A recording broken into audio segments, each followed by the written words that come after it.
주었으리라. 아멘. 오늘 말씀 제목은 당신이 그 사람이라, 당신이 그 사람이라 라는 제목을 가지고 하나님의 말씀의 은혜를 함께 나누기 원합니다. 서로 인사할까요? 사랑합니다. 축복합니다. 우리 최근에 전 세계적으로 미투 운동이 일어났죠. 우리나라에도 미투 운동이 일어나면서 유명 인사들이 하루아침에 무너진 것을 우리가 보았습니다. 충남도지사였던 한 사람이 하루아침에 옷을 벗었고, 유명 연예인은 부담감을 견디지 못해서 자살했습니다. 연극계 황지라고 하는 사람도, 노벨 문학상의 그 후보로 올랐던 사람도 그동안 쌓아놓았던 모든 명예를 하루아침에 다 잃어버리고 말았습니다. 어떤 분야에 있든 지위를 이용하여서 완력을 이용하여 성폭행한 것이 드러나게 되면 인정사정 없이 비판받고 사회적으로 거의 매장받게 되는, 또 외장되게 되어지는 회상불능의 상태에 빠져버리게 됩니다. 다윗이 저지른 죄악이 만약에 요즘에 우리 사회 가운데 일어났다면, 만약 이 다윗의 인생은요 아마 끝장났을 것입니다. 이렇게 인생은 그렇게 매장당하고 끝나버렸을 거예요. 그런데 성경에 보면 이런 다윗을 하나님께서 어떻게 하시죠? 용서하십니다. 그리고 온전히 바로 그를 회복시키시는 놀라운 은혜를 그 가운데 베푸십니다. 뿐만 아니라 사도행전 13장 22절 말씀에 보면 다윗의 인생을 평가하시기를 하나님께서 어떻게 평가하셔요? 그 사람은 내 마음에 맞는 사람이라고 그렇게 인정하십니다. 여러분, 마치 다윗이 저지른 이 모든 악한 죄악을 다 잊어버리신 것처럼, 동에서서가 먼 것처럼, 그렇게 죄가를 다 옮기신 것처럼 그렇게 그를 용서하시고 사하여 주셨다는 것입니다. 그것뿐만 아니라 마태복음 1장 말씀에 보면 메시아 족보, 예수님의 족보가 나오죠. 그 족보의 타이틀이 무엇입니까? 마태복음 1장 1절 여러분 잘 아시죠? 아브라함과 다윗의 아들 예수 그리스도의 세계라. 여러분, 다윗의 아들 아브라함과 다윗의 자손 예수 그리스도의 족보라고 해요. 계보라고요. 그렇게 바로 이야기하고 있습니다. 오실 메시아가 마치 누구의 자손? 다윗의 자손인 것을요 자랑스럽게 기록하고 있습니다. 여러분, 놀랍지 않습니까? 어떻게 그렇게 끔찍한 흉악한 그 죄를 저질렀던, 간음죄를 저질 뿐만 아니라 그 간음죄를 덮기 위하여서 살인죄까지 저질렀던 그 사람을요, 이런 복을 그에게 어떻게 이런 복을 허락하시는가? 그것은 한마디로 주의 삶의 은혜, 하나님의 은혜를 그가 덧입었기 때문입니다. 비록 그는 악한 죄인이었지만 하나님 앞에 철저하게 자기 죄 앞에 직면하여서 철저하게 그 죄를 회개하였고, 하나님께서는 그를 물론 용서해 주셨습니다. 우리도 마찬가지죠. 우리가 죄를 깨닫고 하나님 앞에 철저하게 회개하게 될 때 하나님께서는 그에게 죄사함의 은혜를 베풀어 주시는 것입니다. 오늘 우리가 읽은 이 본문은요 바로 그런 이야기입니다. 오늘 본문의 말씀을 통해서 세 가지 영적 교훈을 함께 나누기 원하는데요. 첫 번째, 따라할까요? 내가 바로 그 죄인이다. 내가 바로 그 죄인이라는 거예요. 다른 사람이 아니라 바로 내가 바로 그 죄인이다. 이 사실을 우리 모두가 인식하고 기억해야 한다는 것입니다. 다시 무슨 죄를 지었는지 아십니까? 다윗의 죄가 여러분 성경에 기록되어서 우리로 하여금 그것을 읽게 하시는 그 의도, 그 뭐예요? 죄는 마침내 숨겨질 수 없다는 얘기입니다. 죄는 마침내 다 드러나게 된다는 얘기 아니겠어요? 우리가 어제 살펴봤던 다윗과 바세바의 범죄의 상황은요, 바로 사실은 누가 많이 알아요? 그래서 모든 상황을 옥상 위를 거닐고 그가 또 그 여인의 어떤 그런 목욕하는 모습을 훔쳐보면서 그 마음 가운데 쾌락을 느꼈던 그 모든 것들, 또 그를 불러서 동침하였던 모든 그 하나하나는요 사실은 다윗만이 압니다. 바세바만이 압니다. 사실은 숨겨진 범죄고 다 넘어갈 수 있는 범죄인데, 당시 왕실에서 은밀하게 지었던 그 죄를요 우리가 성경이 다 기록됨으로 말미암아 이것을 똑똑히 다 보고 있습니다. 성경이 왜 이것을 기록했을까요? 하나님께서는 이 죄를 드러내시는 분임을 우리 모두에게 말씀하기 위해서입니다. 하나님께서는 죄를 숨기지 않으시고 죄를 다루시고 죄를 마침내 심판하신다. 성경에 보면 다윗은 굉장한 인물이었습니다. 최고의 영광을 얻은 사람이었죠. 바세바의 이 사건만 아니었다면 다윗은 그야말로 성인에 가까운 사람이었습니다.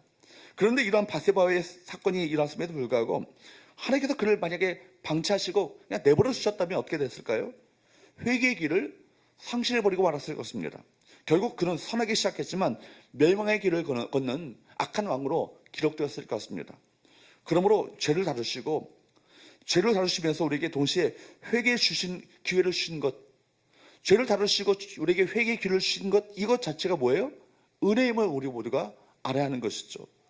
다시 엄청난 죄를 범했지만 하나님께서는 그를 결코 버리지 않으셨고 포기하지 않으셨다는 것입니다. 1절 상반절 말씀을 보도록 합니다. 시작. 여호와께서 나단을 다윗에게 보내시니 그가 다윗에게 가서 그에게 이르되 한 성읍에 두 사람이 있는데 한 사람은 부하고 한 사람은 가난하니. 다윗의 범죄 이후에 거의 1년 가까이 시간이 지났을 그때죠. 여러분, 1년 가까이 시간을 하나님께서 다윗에게 허락하셔서 다윗에게 어떤 기회를 주신 것일까요? 회개의 기회를 주신 거예요. 그래서 여러분, 다윗은 그만큼 다윗을 기다리셨던 것입니다.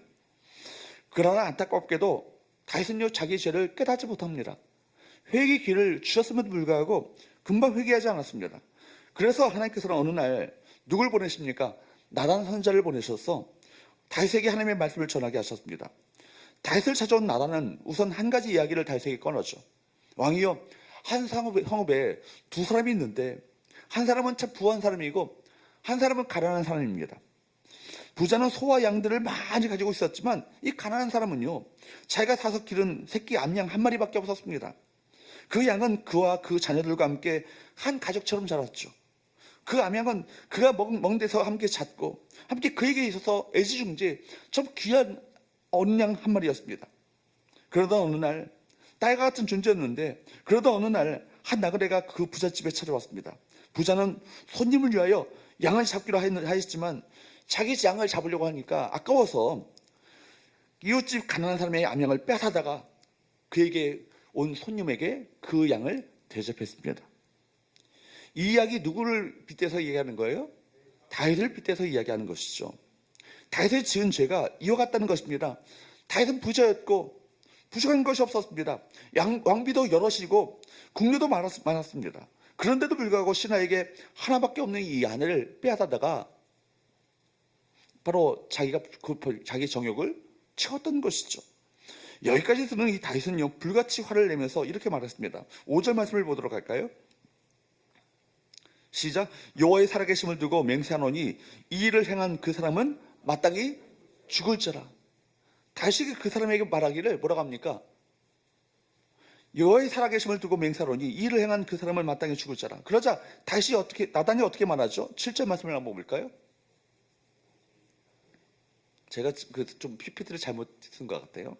7절 말씀을 한번 봅니다. 나단이 뭐라고 말하냐면요, 시작. 나단이 다윗에게 이르되 다윗이 그 사람이라 이스라엘의 하나님 여호와께서 이와 같이 이르시기를 내가 너를 이스라엘 왕으로 기름 붓기 위하여 너를 사울의 손에서 구원하고. 여기에 보면 나단은 다윗을 향해서 바로 다윗이 뭐라고 합니까? 그 사람 마땅히 죽을 자라 하는데 당신이 바로 그 사람이라, 그렇게 분명히 말했습니다. 다윗 왕이 바로 그 부저 같은 사람이라는 것입니다. 그 순간 다윗이 어떻게 했습니까? 그 자리에서 뭐라고 고백합니까? 13절 말씀을 볼까요? 시작. 다윗이 나단에게 이르되 내가 여호와께 죄를 범하였노라 하매 나단이 다윗에게 말하되 여호와께서도 당신의 죄를 사하셨나니 당신이 죽지 아니하리니와.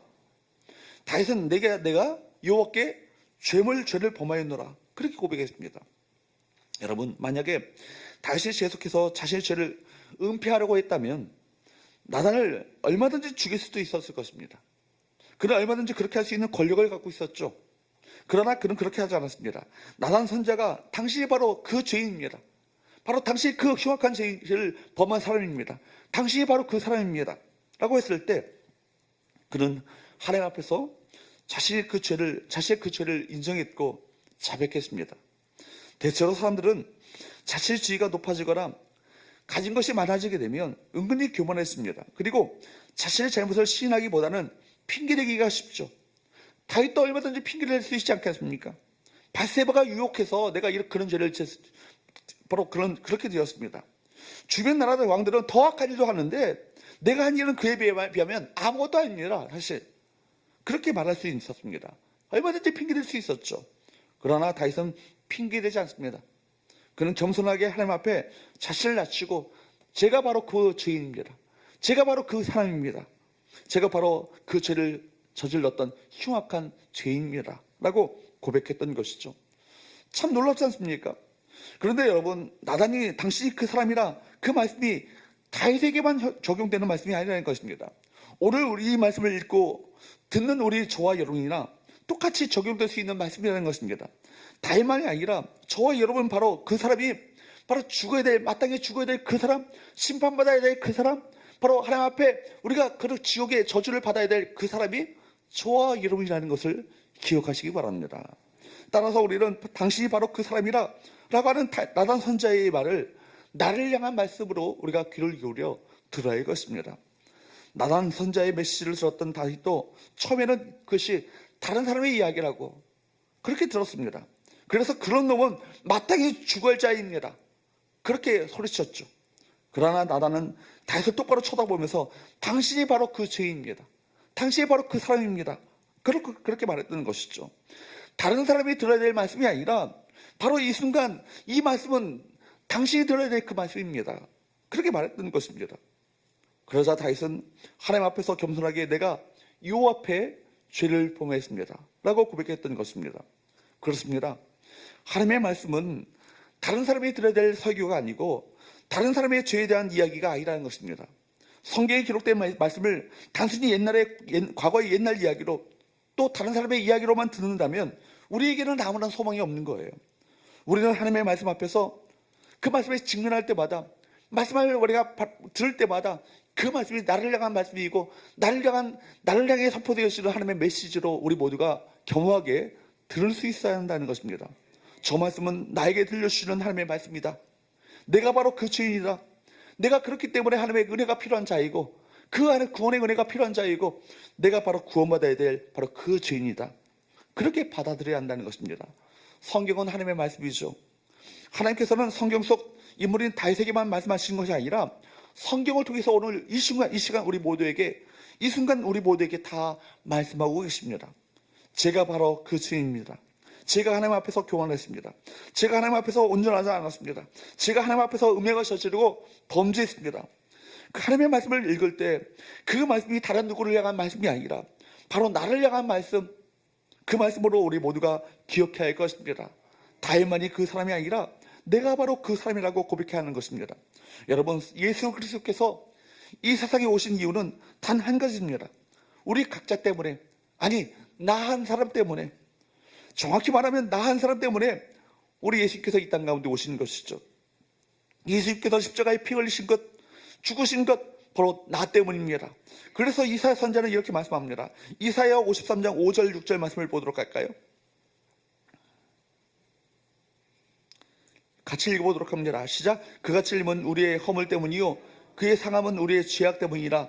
그가 징계를 받음으로 우리는 평강을 누리고 그가 채찍에 맞음으로 우리는 나음을 받았도다. 우리는 다 양 같아서 그릇 행하여 각기 제 길로 갔거늘 여호와께서는 우리 모든 죄악을 그에게 담당시키셨도다. 아멘.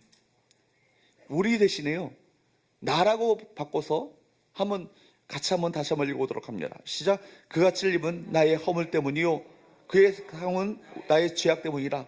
그가 징계를 받음으로 나는 평화를 누리고 그가 채찍에 맞음으로 나는 나음을 받았도다. 나는 다 양 같아서 그릇 행하여 각기 제 길로 갔거늘 여호와께서는 나의 모든 죄악을 그에게 담당시키셨도다. 할렐루야. 내가 바로 그 죄인이고 내가 바로 그 은혜를 입은 자임을 우리가 똑똑히 기억하며 살아가시는 우리 모든 성도들 있기를 주으로 축복합니다.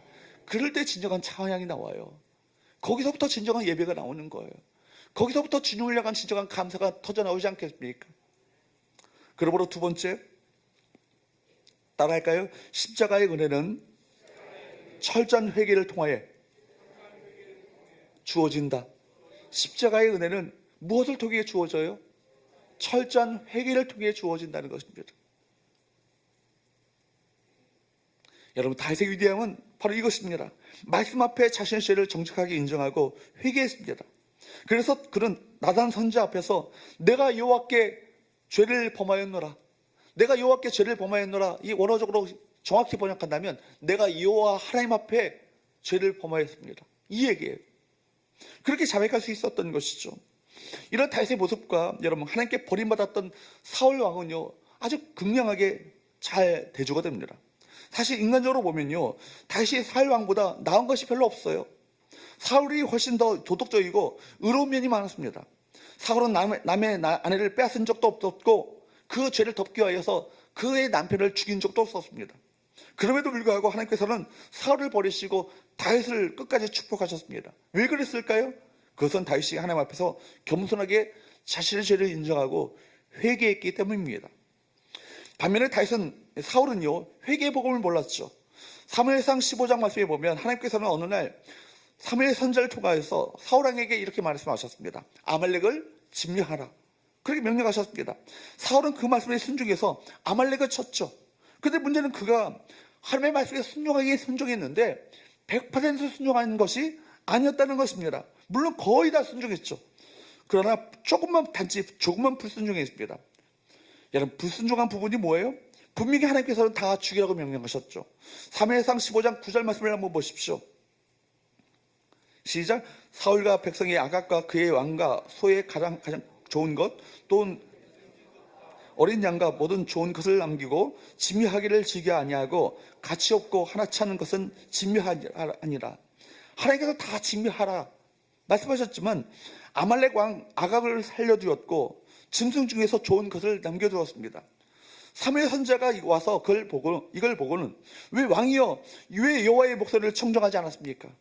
그런 말을 꺼냈을 때 제가 너무나 잘못했습니다. 제가 죽을 죄를 저질렀습니다 라고 자신의 실수를 인정하고 그렇게 회개했다면 어떻게 됐을까요? 용서를 받았을 거예요. 아마 아무런 문제도 일어나지 않았을 것입니다. 계속해서 하나님의 복을 받았을 것입니다. 그런데 사울은요, 자신의 실수를 인정하지 않고 그저 변명하기 바빴습니다. 여호와께 제사하려고 이 좋은 거 제가 남겨둔 겁니다. 하나님을 위해서 내가 이거 좋은 거 남겨둔 겁니다. 백성들이 그렇게 하자고 해서 그렇게 했을 뿐입니다. 그렇게 말했죠. 나중에 사무엘이 화가 나서 돌아가려고 하자 사울은요, 사무엘의 옷을 붙잡고 이렇게 말했습니다. 사무엘상 15장 30절 말씀을 보십시오. 시작. 사울이 이르되 내가 범죄하였을지라도 이제 청하옵나니 내 백성의 장로들 앞과 이스라엘 앞에서 나를 높이사 나와 함께 돌아가서 내가 당신의 하나님 여호와께 경배하게 하소서 하더라.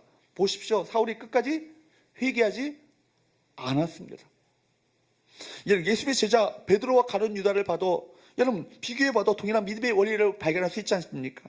가룟 유다 은 40, 30에 여러분 스승이었던 예수님을 팔아넘겼습니다. 여러분 스승을 배반하는 것도 베드로도 마찬가지죠. 여러 계집종 앞에서 3번씩이나 부인한 나머지 나중에는요 예수님을 저주까지 하면서 부인합니다. 그렇게 배반한 건 똑같습니다. 여러분 배반이라는 이 제목 앞에서는요 두 사람 다 똑같은 죄인입니다. 그런데 가룟 유다는 버림을 받았고 베드로는 나중에 회복되어서 초대교회의 위대한 믿음의 수장으로 세워지게 됩니다. 왜 그랬을까요? 한마디로 베드로가 회개했기 때문입니다. 베드로는 예수를 부인하고 난 다음에 오늘 밤에 닭 울기 전에 내가 3번 나를 부인하리라 하셨던 주님의 말씀을 생각함으로 말미암아 밖으로 나와 철저하게 회개하고 통곡하며 주 앞에 자기 죄를 자복했던 것이죠. 반면에 가룟 유다는 끝까지 회개하지 않았습니다. 나중에 자신이 큰 죄를 지었다는 것을 알고는 양심의 가책을 받고 은 30을 되돌려 주기는 했지만 회개는 하지 않았던 것이죠. 회개라는 주제는 죄의 문제에 접근하는 것입니다. 이것은 바로 십자가로 연결됩니다. 그런데 우리는 십자가로 곧바로 나가서는 안 되는 것이죠. 그렇게 하면 결코 십자가를 경험할 수 없습니다. 십자가 앞으로 나가기 전에 자신의 죄를 철저하게 다루어야 합니다. 그 참혹한 죄의 장본인이 바로 나라고 하는 이 사실 앞에 정직하게 직면해야 하는 것입니다. 그런데 많은 사람들은요 자신이 얼마나 죄인인가를 모릅니다. 은혜의 빛이 깊이 비춰져야 자신의 죄인임을 깨닫게 되는 것이죠. 오늘날 죄에 대한 고민 없이 교회를 들락날락거리는 분들이 얼마나 많이 있습니까? 죄에 대해서 심각하게 고민하지 않고 교회를 들락거리는 분들이 참 많이 있습니다. 죄에 대해서 진실하게 붙여보지 않고 직면하지 않고 성경 공부를 제대로 할 수 있겠습니까? 죄에 대한 고민이 없으면 십자가 은혜 결코 할 수 없습니다. 죄를 제대로 다루지 않았는데 은혜가 임할 일이 있겠습니까? 그래서 은혜를 모릅니다. 순간적으로 가슴이 뜨거워지는 것은요 사실 은혜가 아니에요. 하나님께서 우리에게 주시는 은혜의 중심에는 무엇이 있습니까? 반드시 십자가가 있습니다. 죄에 대한 심각한 고민이 없으면 십자가를 경험할 수 없죠. 내가 바로 그 죄인이고 내가 바로 그 죽어야 마땅한 그 처절한 철저한 그 죄의 장본인이 바로 나라는 사실을 철저하게 인정하지 않으면 십자가 은혜가 그에게 주어지지 않아요. 그래서 죄를 쉽게 짓죠. 회개하지 않죠. 회개하더라도 형식적으로 회개하는 거예요. 그리고 다른 사람의 죄가 더 크게 보이는 건 아니겠습니까? 나는 그만큼 죄를 지는 사람이 아니기 때문에. 그러므로 우리가 회개하는 것이 바른 회개인가를 우리가 바로 생각해 보아야 합니다. 우리가 죄를 쉽게 생각하는 이유는 회개를 올바로 하지 않았기 때문입니다. 회개를 올바로 이해하지 못했기 때문입니다. 회개가 너무나도 형식화되어 있죠. 그래서 고백하면 다 되는 줄 압니다. 그래서 반복해서 또 죄를 짓습니다. 죄를 가볍게 여기죠. 그런데 여러분, 죄를요 소홀하게 다룰수록 십자가와 점점 멀어지게 되는 거예요. 십자가와 상관없이 살아가게 됩니다. 그래서 하나님의 은혜의 바깥에서 종교적인 활동을 하게 되는 것이죠. 바른 회개가 회개의 은혜가 우리 모두에게 있게 되기를 주으로 축복합니다. 회개하는 것이 중요한 것이 아니라 하나님께서 우리의 회개를 받아주셔야 하는 것, 이것이 더 중요한 것 아니겠어요? 그래야 온전한 회개가 되어지고 온전한 정말 죄사함의 은총이 우리 가운데 주어지게 되는 것입니다. 그러므로 여러분, 세 번째 나누기 원하는 것은 따라할까요? 회개를 통해 회복이 이루어진다. 여러분, 회복은요 철저한 회개를 통해서 이루어지게 되는 거예요. 진정으로 회개하고 자복하고 주 앞에 돌이켰을 때 우리에게 진정한 회복의 은총이 우리 가운데 주어짐을 기억하시기를 축복합니다. 다윗은 참여했습니다. 인간이 가장 진실한 순간은 바로 회개하는 순간인 것입니다. 그때 회복이 일어나죠. 다윗은 자신의 죄를 지적하는 나단 선지자 앞에서 화를 내거나 그를 처단하지 않았습니다. 다윗은 전쟁에서 수많은 사람들을 죽였던 왕입니다. 그리고 한 나라의 최고의 권력자, 바로 왕의 위치에 올랐습니다. 그리고 한 나라의 최고 권력자 왕이었던 그 시대에는요, 왕정 시대에는 선자와 왕은요 아주 미묘한 관계 가운데 있었습니다. 악한 왕들은요 선자들을 핍박하고 죽였습니다. 다윗은 그런 전성기를 지금 누리고 있습니다. 얼마든지 나라를 죽일 수 있었죠. 자신에게 있어서 불편한 말을 하는 이 사람 처단할 수 있었습니다. 그러나 다윗은요 자신의 죄를 겸손하게, 겸허하게, 철저하게 인정했습니다. 오늘 본문의 말씀에 보면 하나님께서는 회개하는 다윗에게 죄사함의 은혜를 부어주셨습니다. 13절 말씀을 보도록 할까요? 시작. 다윗이 나단에게 이르되 내가 여호와께 죄를 범하였노라 하매 나단이 다윗에게 말하되 여호와께서도 당신의 죄를 사하셨나니 당신이 죽지 아니하려니와. 여러분, 명예를 중요하게 생각하는 왕의 위치에서 철저하게 깨끗하게 자신의 죄를 인정하는 그 다윗, 결코 쉽지 않은 모습이에요. 그러나 제가 주께 죄를 지었습니다 라고 고백하며 주님 앞에 무릎을 꿇었습니다. 나단 선자 앞에서 다윗의 그 영혼이 발가벗겨지는 그 순간이었습니다. 그런데 여러분, 다윗의 영혼이 회복되고 하나님 앞에 돌아오는 놀라운 역사가 그 순간에 일어나게 된 거예요. 발가벗김의 어떤 그 수치를 당하는 것 자체가 얼마나 치욕적이고 이거 불명예스러운 일이겠습니까? 그러나 하나님 앞에 그 죄를 철저하게 인정하게 해야 되니까 바로 회복되시는 역사도 동일하게 일어나게 됐다는 거예요. 우리는 다윗이 죄 사함의 은총을 받고 난 다음에 하나님 앞에 노래했던 시편 32편 말씀을 보면 그가 얼마나 죄를 범하고 회개하지 않았던 그 1년 동안의 그 시간이 얼마나 고통스러웠으며 하나님께 죄 사함을 받고 난 다음에 그 영혼이 얼마나 기뻐했는지 자유함을 누렸는지를 알 수 있습니다. 시편 32편에서 그는 이런 노래를 부르죠. 시편 32편 1절과 2절 4절까지 말씀인데요, 한번 천천히 읽어보도록 합니다. 시작. 허물의 사함을 받고 자신의 죄가 가진 자가 복이 있도다.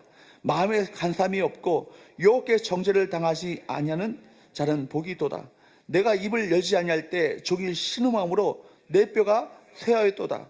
주의 손이 주야로 나를 누르시오니 내 진흙에 빠져서 여름 가뭄에 마름같이 되었나이다. 인간의 모든 고통 중에서 가장 큰 고통이 무엇이겠습니까? 제 생각에는요, 죄로 인한 양심의 고통이에요. 뭐로 갑니까? 입을 열지 않음으로 말미암아, 내가 고백하지 않음으로 말미암아 종일 신음함으로 내 뼈가 쇠하였나이다. 주의 손이 주야로 나를 누르시오니 내 진액이 빠져서 여름 가뭄에 마름같이 그렇게 내 영혼이 피폐하게 되었습니다. 비로소 그 고통으로부터 자유와 기쁨을 얻게 된 것, 무엇으로 말미암아? 철저한 회개로 말미암아 주어진 은혜 아니겠어요? 오늘 우리 모두가 이런 죄 사함의 은혜를 누리고 살아가야 될 줄로 믿습니다. 혹시 마음에 숨겨놓은 그 죄가 있다면 이 시간 하나님 앞에 겸손하게 회개하십시오. 하나님께서 저와 여러분의 죄를 사하시고 죄사함의 기쁨을 누리시는 그 은혜를 우리 모두에게 베풀어 주실 것입니다. 그 이후에 다윗은요, 죄의 결과로 인해서 압살롬에게 철저하게 고통을 당하죠. 그러나 그 고통이 왕이 된 이후에 잊고 있었던 그 기도를 회복시키셨습니다. 여러분, 고통은요, 성도의 영성을 회복시키시는 하나님의 통로인 것입니다. 고통은 영성을 회복시키시는 하나님의 열쇠인 것입니다. 할 수 있다면 고통 없이 하나님의 은혜를 누리는 인생을 살 수 있기를 축복합니다. 그러나 고통이 다가올 때 이걸 통해서 하나님 앞에 더 가까이 나갈 수 있는 은혜를 얻게 되는 거예요. 그때가 살아있는 예배를, 살아있는 기도를 회복할 수 있는 기회임을 아시고, 여러분, 그 기회를 붙잡아 더욱더 주 앞에 가까이 나가는 은혜가 우리 모두에게 있게 되기를 주로 축복합니다. 마침내 다윗은요, 죽음을 맞이하게 되죠. 마지막 마지막 순간을 그려주고 있는 열왕기상 1장 1절에서 4절까지 말씀을 한번 보십시오. 시작. 다윗 왕이 나이가 많아 늙으니 이불을 덮어도 따뜻하지 아니한지라. 그의 시종들이 왕께 아뢰되 우리 주 왕을 위하여 젊은 처녀 하나를 구하여 그로 왕을 받들어 모시게 하고 왕의 품에 누워 우리 주 왕으로 따뜻하게 하리이다 하고, 이스라엘 사방 영토에 내에 아름다운 처녀를 구하던 중 수넴 여자 아비삭을 얻어 왕께 데려왔으니 이 처녀는 심히 아름다워 그가 왕을 받들어 시중 들었으나 왕이 잠자리는 같이 하지 아니하였더라. 마지막 여생을 홀로 보내는 다윗을 위하여 신하들은요, 아름다운 여인 하나 아비삭을요, 여러분, 그렇게 한 명을 데리고 옵니다. 이런 일은 우리나라 역사에도 이러한 일이 아니에요? 나이 많아 기력이 쇠한 왕이나 높은 사람을 위해서 젊은 여성을 데려다가 함께 있게 하는 것이죠. 이때 다윗이 어떻게 합니까? 다윗은요, 그녀와 잠자리를 하지 않았습니다. 어느 누구도 그를 탓하지 않고 그 죄라고 말할 사람이 없는데요, 그런 하나님과의 바로 그 순간부터, 그 회개한 이후로부터 그 심령이, 영성이 정결하게 됨으로 말미암아 그 여인과 잠자리를 결코 하지 않았던 것이죠. 다윗은 과거 죄를 짓고 잘못된 선택을 하였지만 하나님 앞에 온전한 회개를 하고 난 다음에 이후에 계속해서 죽음을 준비하며 성숙한 신앙으로 점점 연구를 갔던 것입니다. 여인으로 인해서 죄를 지었던 그는 다시 여인으로 인해서 죄 짓지 않게 되었습니다. 사랑하는 여러분, 다윗의 즉각적인 죄의 시인과 철저한 회개 앞에 하나님께서는 어떻게 하셨어요? 다윗을 용서하시고 그의 생명을 거두지 않겠다고 약속하십니다. 그 어떤 핑계도 은폐도 변명도 하지 않고 자신의 죄를 자백하며 인정하는 다윗의 모습으로 온전하게 회복되어지는 놀라운 역사가 철저한 회개를 통해서 이루어지게 됐던 것입니다. 하나님의 책망의 말씀이 주어졌을 때 즉시 회개함으로 참된 회복과 참된 변화를 이룰 수 있기를 주로 축복합니다. 그러므로 우리는 다윗과 같이 이렇게 기도해야 될 거예요. 시편 51편 10절, 51편 말씀은 그가 하나님 앞에 회개했을 때 지었던 시인데, 시편 51편 10절 말씀을 같이 한번 읽어보도록 합니다. 시작. 하나님이여 내 속에 정한 마음을 창조하시고 내 안에 정직한 영을 새롭게 하소서. 하나님의 말씀을 업신여기지 않게 하여 주옵시고, 말씀 앞에 제가 바로 그 죄입니다. 이 세상에서 가장 흉악한 죄를 저질렀던 바로 그 죄입니다 하고 철저하게 참된 회개를 하심으로 말미암아 진정한 회복의 은혜를 누리시는 저와 여러분 되시기를 주로 축복합니다. 찬양하겠습니다.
우리 처음부터 우리 다윗의 마음으로 다시 한번 하나님 앞에 고백합니다. 정결한 마음 주옵소서.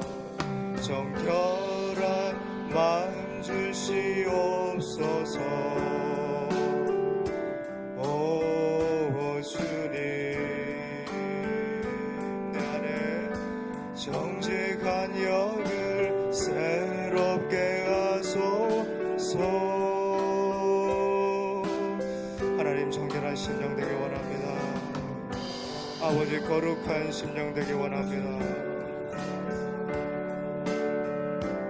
오 주님,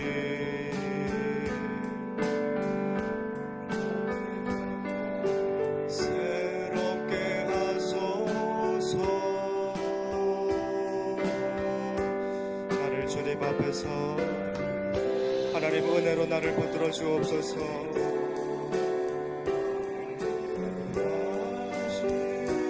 마시고 아버지, 주의 성령을 거두지 마옵소서.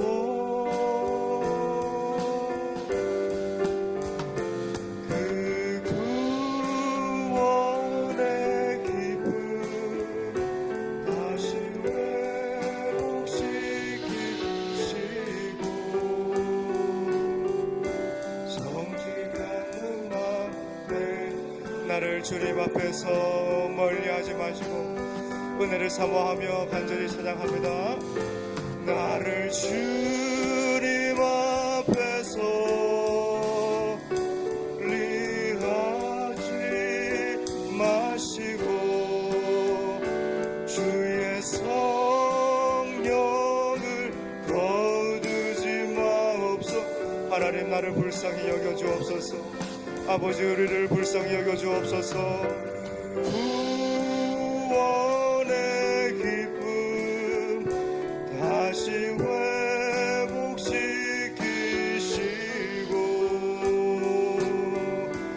연치. 우리 한 번 더 고백합니다. 나를 주님 앞에서 멀리하지 마옵소서. 아버지, 죄를 버릴 수 있는 마음 나에게 주옵소서. 나를 주님 앞에서 아버지 은혜를 부어 주옵소서. 아버지, 거룩한 심령 되게 하여 주옵소서.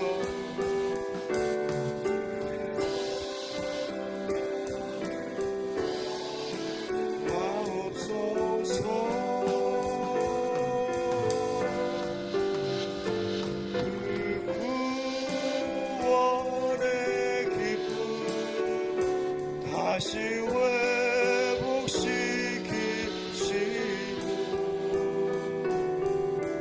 변치 않는 마음 내 안에 주소. 여러분, 이 시간에 우리 말씀 받으면서 기도할 때 모든 부흥의 시대에 임하였었던, 공통적으로 임했던 하나님 회개의 심령, 또 죄를 미워하고 깨뜨리고 은혜를 절박하게 사모하는 마음, 오늘 이 자리에 이 새벽에 나의 심령에 임하여 주옵소서. 여러분, 종교적으로 기도하지 않고 정말 다윗의 심령으로 아버지 앞에 깨트리며 감정과 상관없이 진리 앞에 깨트리면서 나가는 은혜의 시간 되기 원하고, 또 특별히 가정을 거룩하게 하여 주옵소서. 가정이 무너지면 다 무너지는 것입니다. 가정을 정결하게 거룩하게 회복시켜 주시고 죄를 씻어 주시고 아픔과 상처를 회복시켜 주시며 우리 사랑하는 자녀들 아버지의 영광의 빛을 발하는 자녀들로 세워 주옵소서. 절박한 마음으로 우리 주여 한번 부르고 이 시간에 믿음으로 기도하겠습니다. 주여!